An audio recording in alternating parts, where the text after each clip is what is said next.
Hey, happy Friday, everybody.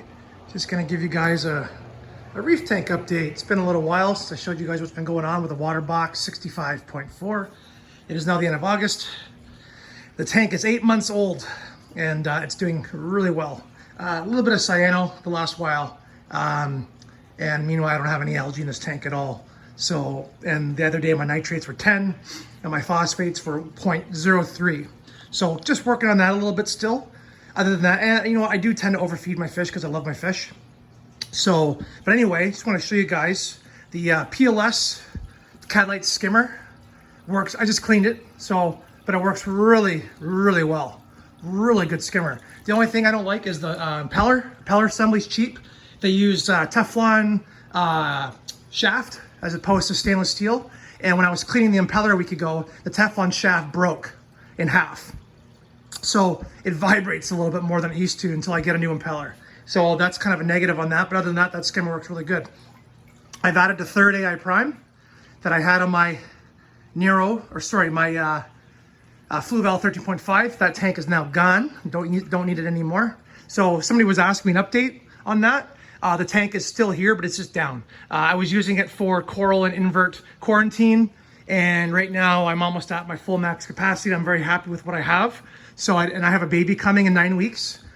So this was just something to make life easier for myself, less maintenance in the house. So that's what's going on with that tank. And I rehomed the Xenia, the GSP, and the Damsel to a loving new homeowner. So they're all taken care of and good.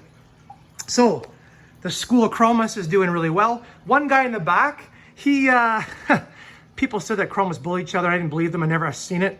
But this guy once in a while gets a little nip.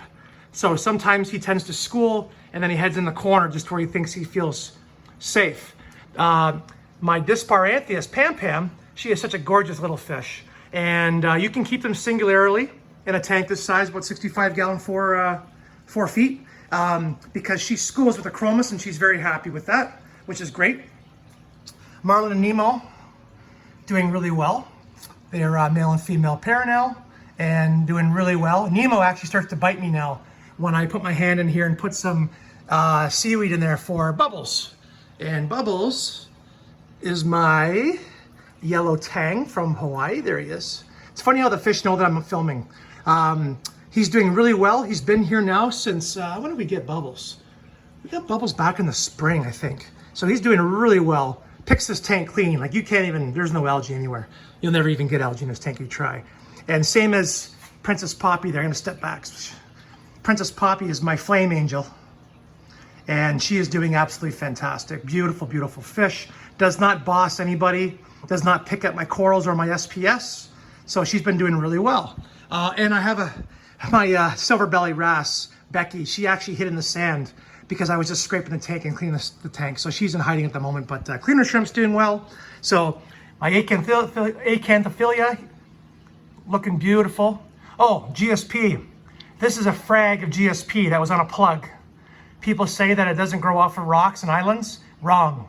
This thing is a carpet and it grows over top of substrate.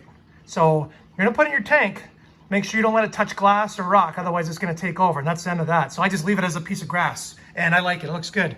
Acans are looking good, Blastomusa. My Scolemia is doing really well. Loves to get fed weekly. And my Trichophilia, I just put him there today. I just moved him, something different. So he's a little shrunken up just for a minute, but little Favia garden here. Some more acans. I got a Zoa garden. Some, I've had this, this is a sunset, mystic sunset, Montipora. And this is a Montipora stellata I've had for over a year. And as you can see now, it's taken over the rock.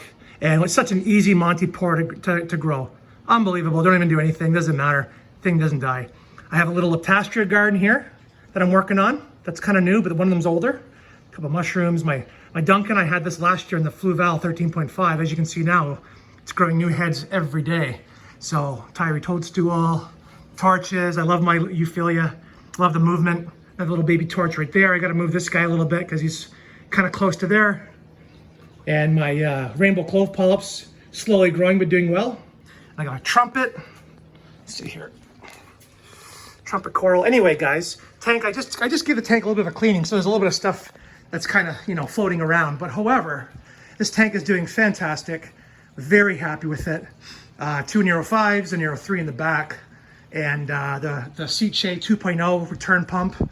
And I'm using the Saxby settings on the AI Prime 16 HDs. Works really well. I love it. The coral of it seems to be working really good for me, so I'm not touching it. Working fantastic. So salinity 1.026, 78 to 79 degrees is what I set the Inkbird at. And simple, simple, simple. Anyway, I love it. It's working out really good. It's really hot outside today. I'm a little hungover. We had a good time with the boys last night. But anyway, guys, hope you enjoyed. And this is what the 8-year-old Waterbox 65.4 is looking like. It's looking really good. So thanks for watching as always, and please like and subscribe. I really appreciate it. Thanks. Bye.